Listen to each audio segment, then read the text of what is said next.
Talambuhay bilang 10. At napasok nga ako sa pag-aartista. Hindi ko na matandaan kung ano eksaktong taon, pero mga 2000 plus, nagbigay ng seminar ang aktres na si Ann Villegas sa Light of Life or Light of Life ba? Basta ang ibig sabihin LOL, L-O-L. At natapos ko ang basic workshop for acting. Nag-advance na rin kami. Matapos yun, naisa lang ako sa unang-unang teleserye. Yun yung pare ko. Medyo kinakabahan ako noon.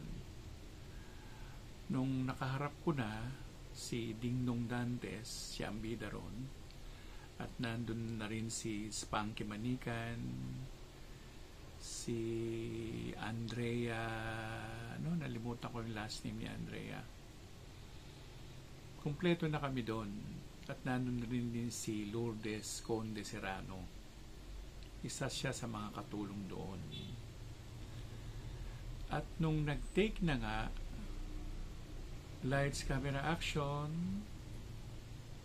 walang lumabas na tinig sa vocal cords ko. Naumid ako. So sumigaw ang direktor, cut.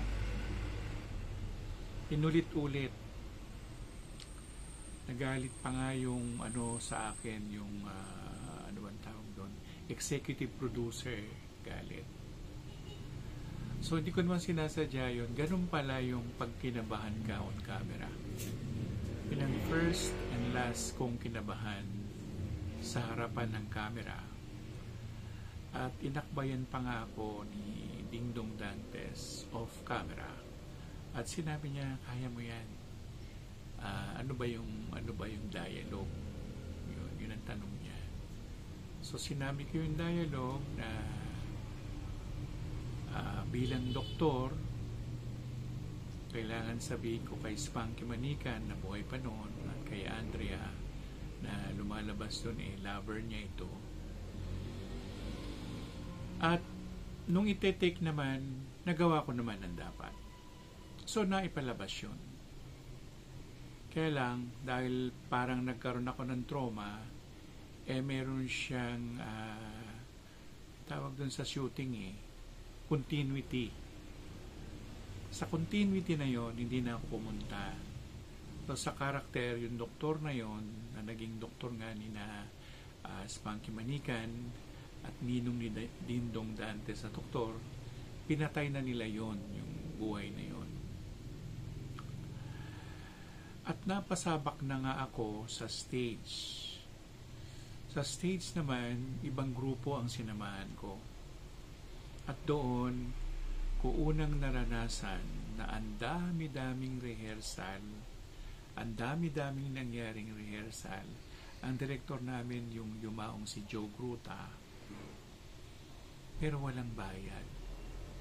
Nag-abono pa ako dahil sa kaka-ensayo, kailangan namin pupunta sa napakalayong lugar ng pinagbuhatan, Pasig City. At doon nga kami nag-e-ensayo. At naipalabas ito sa tanghalang Pasigenyo sa Pasig City. Subalit nung magbibigayan na ng biyaya o ng sweldo, nagtakbuhan na pati producer. Hindi ako nabayaran doon. Masakit sa kalooban kung masuba ako. Pero nasuba ako. At hanggang ngayon, hindi nila ako binabalikan. Hindi ko alam bakit. Pero dun nga, ang kauna-unahang, ang isang katulad ko ay masuba. Which, hindi naman ito unusual sa ginagalawan namin daigdig. Talagang merong manunumpa. At marami pang pagkakataon na isa pang nangyari, yung hiblang abunga ni Joe Gruta.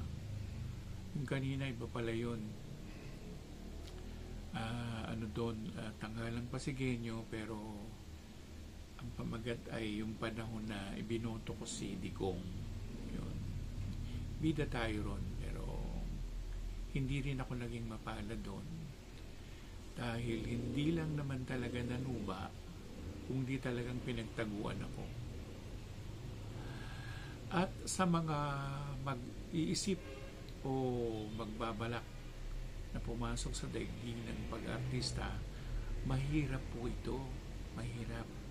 Puyatan, makikibagay ka sa lahat ng mga artista, maliit man o malaki. Sa kainan, pag hindi ka handang kumain ng mga mala cholesterol, magugutom ka. Tapos, minsan walang portalet. Minsan ang layo ng shootingan. May panahon pa na ako nahulog sa gilid ng bundok sa Quezon. Yung palabas ni Alden at saka ni si pangalan nito? Maine Mendoza. Yun. Panay ang ulan noon. At ako gumulong-gulong sa gilid ng bundok. Mabuti ka mo. Meron akong dalang maleta. At yun ang pinangpigil ko sa paggulong ko. Kung hindi, sa ibaba na ng bundok ako pupulutin. Sa ngayon, medyo naglaylo ako sa pag-shooting kasi nga galing ako sa sakit. Willing naman ako mag-shooting pa, pero hindi ko masabi. Do ako naman din ay nakalabas na sa isang hindi na ipalabas na pelikula. Yung pamagat ay ang apo ni Nario. Namatay ang bida. Si Ronaldo Valdez ang pinakabida doon. So yun naitabi. Yung pelikula na yun, hindi yun na palabas. Kaya ako, hinihintay ko pa rin, baka meron pang break, no? Sa mga daigdig naman ng commercial, marami na rin ako naging commercial. Kasama na noon yung muling-muli kong commercial, kami pa ni Hermie, si Mami Hermie Concepcion, na naging second lead siya ni Coco Martin dun sa Cherry Tigo.